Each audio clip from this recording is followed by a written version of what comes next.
What's up, y'all? So I recently just purchased my sixth home, and with that came a lot of questions from you guys on Instagram as I shared a bunch of the behind the scenes of like how I did it and how I made that happen. And I get questions about it all the time, and a lot of people were asking me to kind of make a video touching on that, just my process, how did I even get into it, but also how I've made the money that I've been able to continue to invest in properties. And I think it's super important as, a creator or filmmaker, but just in general with anything that you do to invest in your future and find smart investments. And for me, one of those things that has really worked out that I've enjoyed and has been successful for me is real estate.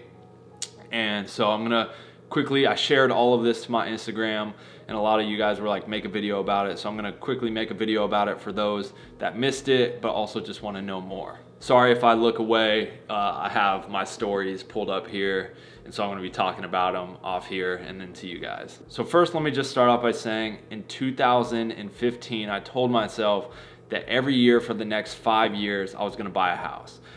I wanted to set a goal for myself, something that I could, maintain, look forward to, really target my energy towards to hold myself accountable. And so in 2015, when I bought my first home, which is this home right here, 12th place in Tempe, Arizona, which might look familiar. I shot a music video for Futuristic there, but that was the first home I purchased. And I told myself every year for the next 5 years, I'm gonna buy a house. And I did it. And I'm going to continue to invest in purchase real estate. But moving on, so I bought this house in 2015 for about $205,000. I used it as an Airbnb for about 3 years. It was unintentional, but I randomly was going back to LA, and I just threw it up on Airbnb to kind of supplement some income, and it ended up doing really, really well because of the area it was at. It was a nice home right by ASU, and it just was getting rented out all the time. And so for about 3 years, I made that an Airbnb, and I made about probably close to $15,000 a year just off of it as an Airbnb profit. My mortgage was paid for, and I made some money until I sold it in 2018 for $380,000. So basically, in the course of 3 years, made around $75,000 just off of this house, just off of the sale and the value in the home going up, let alone the $15,000 a year that I took income from it. So just in 3 years, without really doing much, was able to make an extra $75,000. But right after I purchased that home in 2015, after it was doing well on Airbnb for, close to 6 months to a year, I decided to take all that money that, I was making off the property and buy a new home and just, parlay that right into another property. So that's when I bought my second house in 2016. I purchased this house on Hudson, which I still own, and I'll get to what I plan to do with it in a minute. But I bought it in 2016, the following year, for also around $205,000. And my bad, I said on the last one $205,000. I meant $305,000. But besides the point, you saw the text. I bought this house in 2016, following year, for $205,000. And I put some really nice renovations into it. It was really ugly. It was really crappy. So me, my mom, and my girlfriend at the time. So we took a wall out. We dug up the carpet. We painted it. New furniture, new kitchen tops, cabinet, painted everything. We kind of renovated it. Probably put $20,000 into it. And again, turned it into an Airbnb because the other one was doing so well. I was like, let me put up another one. So this one was making a little less every year, maybe around positive cash flow of $10,000 a year, just because it was smaller, so it wasn't being rented out by as much or as many people. So I wasn't able to charge as much, so it did make a little less, but nonetheless, people were still paying my mortgage for me on top, so I was never having to come out of pocket. And at the end of the year, I'd walk away with $10,000. So fast forward, let's see here, that's 2016. It's now 2020. So in 4 years, if I were to sell this house right now, market value in that area, homes that are like this size, kind of design style, not even updated, are going anywhere from 300 to 320. So basically in 4 years, the value of this home, don't look at this number right here, is estimated basically $100,000 more than what I purchased it for. I get hit up all the time by random companies or people asking me if I'll sell it. So if I do decide to sell this house, currently it's still being rented out. But if I do decide to sell this house, if I were to sell it today, I'd probably walk away with $100,000 in profit off of this house, just off of the home value increasing. That's not also the money I made off of it as a rental and never having to pay a mortgage on it.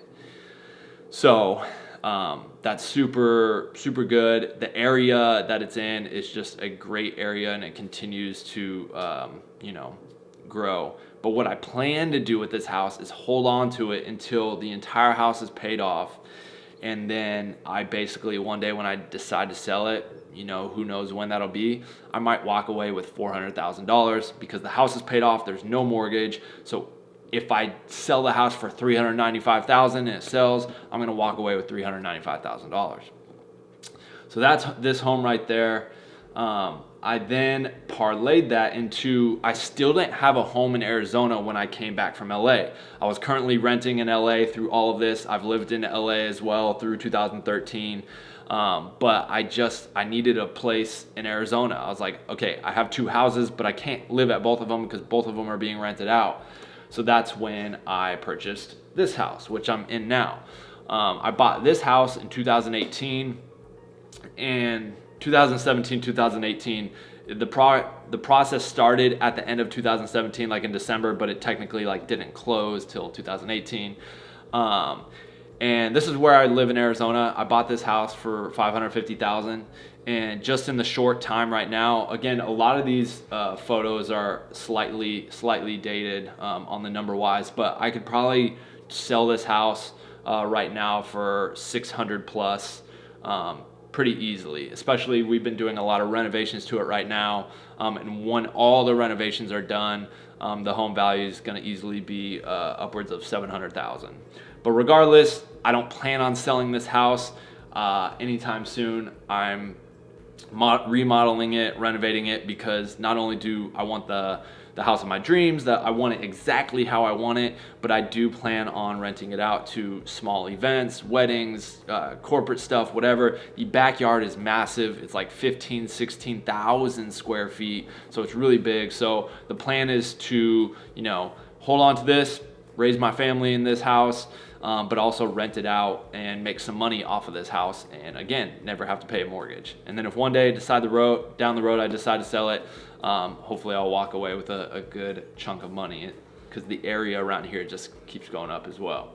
From there, I finally decided in 2019, the following year, I was like, I need my own place in LA. I need a property that is home and not just something that I'm renting. And so in 2019, I decided to buy this house, which many of you may know as Honeymoon Hideout, which is a photo, video, rental spot. It's a popular location. It's been used in a ton of music videos, photo shoots, big companies, artists. It's been really cool. But I bought this place not only with the intention of, okay, I need a place to live at when I'm in LA, like my own space, but with the intention of turning it into a film location. And it's done very well with that in the short time renting it out as that. And I still own that property as well. I'm actually leaving here today to go back to LA right now. I bought this house for around $735 already in the short time I've owned it. Property value has gone up, but again, I've never had to pay a mortgage on it. Because the money I bring in from rentals and stuff not only pays the mortgage, but I make money off of this property as well. From there, very shortly after, we were in the car driving, me and my girlfriend at the time, or she's now my fiance. I say that like it seems like we broke up, but she's now my fiance. She was like, "This house is doing so well, we should do another one." And she was kind of joking, but I was like, "Yeah, you're right." And so I just went on Zillow really quick. I always knew I wanted like my own desert film ranch location. So I just started randomly searching around in the desert, and I came across a spot, and within a week it was in my possession. I had to have it. I just saw all this potential for it. And so I bought what is now the Eclectic West, and that is another property that I make money off of, renting it out for photo, video shoots. I bought this one specifically for that, to turn it into a film and photo ranch. And I don't plan on selling it. I don't plan on living there. It's just, it is rented out for photo and video shoots. Again, it's been used by a wide array of talent and companies and just different stuff. And it's been really cool to see what people create out there. And I got a lot of dope, big plans for that out there as well. But there's so much cool stuff out there. So you guys should definitely go check it out on Instagram. The Eclectic West, not electric, the Eclectic. So I quickly parlayed. That was within the same year, actually. So I don't know, maybe slightly later in the year, probably 3-4 months later, maybe 5, I bought the Eclectic West right after I bought Honeymoon Hideout. Then from there, those are the ones that I've owned and had. So 5 properties. And then I just now bought my 6th, which is the house next door to this house. The house next door went up for sale. My brother and his wife have been potentially looking at moving to Arizona, and I couldn't let that opportunity slip away to have my brother and his family next door to me. We could just walk through our backyards to each other. And so I just put an offer on that house, and I'm in the process of closing right now on that one. And that one will be where they live. And, down the road, we'll see what happens. But that is the last property that I bought. Again, so that is now 6 and 5 years. And but yeah, I get it. The biggest question is, how am I buying these properties? And I think this is something really quickly that I'll try and get through, and people need to understand is when I'm buying these properties, it always varies obviously on the cost, but I always try and put 20% down.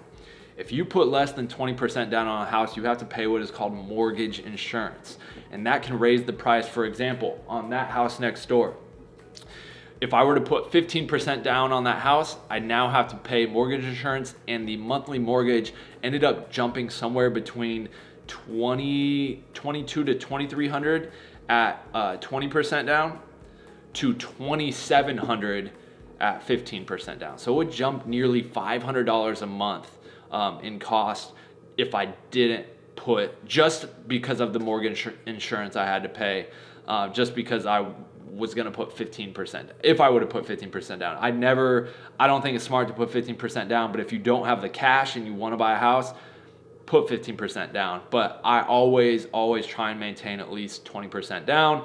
My takeaway for you guys is either put 20% down or more, or pay in cash so that you don't have a mortgage at all.